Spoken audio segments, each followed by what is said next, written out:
study is about the study of endovascular management of pseudoaneurysms related to pancreatitis. Arterial hemorrhages due to pseudoaneurysms are life-threatening complications of pancreatitis. The incidence varies around 2 to 15%, and the mortality can be as high as 34%. The commonly involved vessel enzymes in pancreatitis causing vessel wall weakening, dispersion of the vessel wall, and pseudoaneurysm formation. The management of these pseudoaneurysms can be done either using surgical procedures or through endovascular procedures. The aim of the study was to assess the outcome of endovascular management of pseudoaneurysms which are caused as a complication of pancreatitis. This was a retrospective study of 40 patients in the past 10 years who were referred for endovascular management of pseudoaneurysms. The patient's details, clinical presentation, the angiographic findings, the various interventions performed, the technical and clinical successes were assessed. These were the results. I'll show you with my tables. We had 40 patients. The male to female ratio was 7:1. The mean age was 42, and the etiology was acute in 11 patients and 29 in chronic patients. The most commonly involved study in artery in our study was the splenic artery, followed by the gastroduodenal artery, and we had 4 cases of left gastric artery, the superior mesenteric artery, the pancreatic duodenal artery, and the 1 case having involvement of both superior mesenteric artery and the splenic artery. And then with the intervention study performed there were in 20 patients we embolized using glue, in 15 patients we used coils, in 2 patients we used both glue and coil, and in 2 patients we did endovascular exclusion by using a stent graft, and in 1 patient we did a direct glue injection.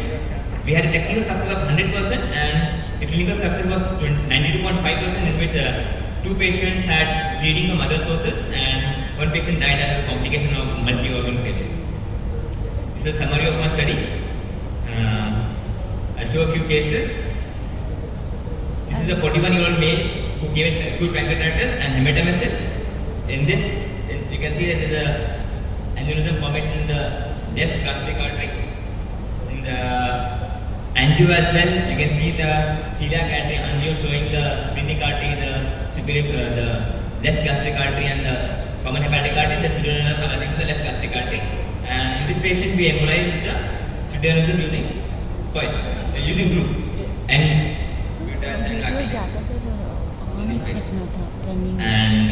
this is another patient, a 53-year-old male who came with chronic gastric pancreatitis, as evident in the CT scan here. There was a pseudoaneurysm arising from the gastroduodenal artery.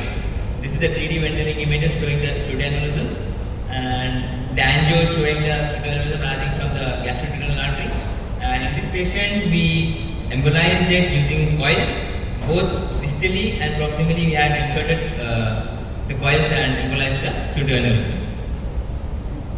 This is another patient who was a 45-year-old male with pancreatitis, and in this patient there was an involvement of the splenic artery. As you can see here, this is aneurysm arising from the splenic artery, and this was managed through endovascular coiling. You can see the coil being inserted here. And post procedure there was no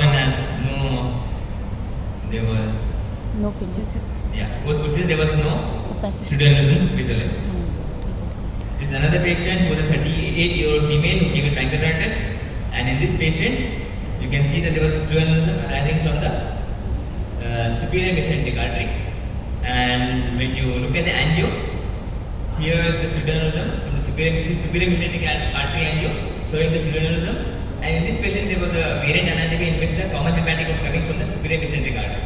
Because of technical difficulties, we were not able to put coils of glue, so we went to fluoroscopic guidance direct glue injection, and we thrombosed the pseudoaneurysm by direct glue injection.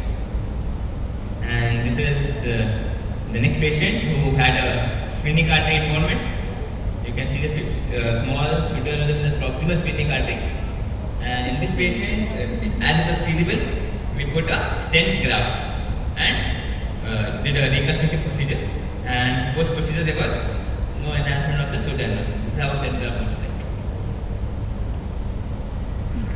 The limitations of my study was this was a retrospective study, and we included only patients who underwent embolization and stent graft.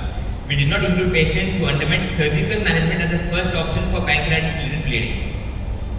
Conventional angio has been regularly being used to evaluate pancreatitis vascular complications. As reported in literature as well, our study too showed that splenic artery is the most commonly involved vessel. The less commonly involved vessels in our study were the gastroduodenal artery, the left gastric artery, the superior-mesenteric artery, and the pancreaticoduodenal arteries. Trans-arterial embolization is considered the initial choice of treatment. Surgery is reserved for patients with active bleeding, hemodynamic instability, faint embolization, and for other secondary complications such as infection. Now, the complications can usually arise because of ongoing inflammation and enzyme-mediated destruction of the vessel, which might lead to continued vessel wall injury, rebleeding, or new pseudoaneurysm formation.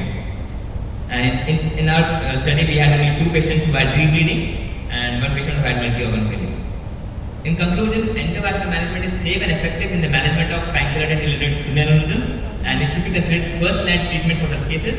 A high technical and clinical success with low rebleeding rates in the study, but further support for endovascular therapy in pancreatic-related hemorrhage. Wow. Thank you. On dot. So many references. तुझा HOD sir को thank you बोलो.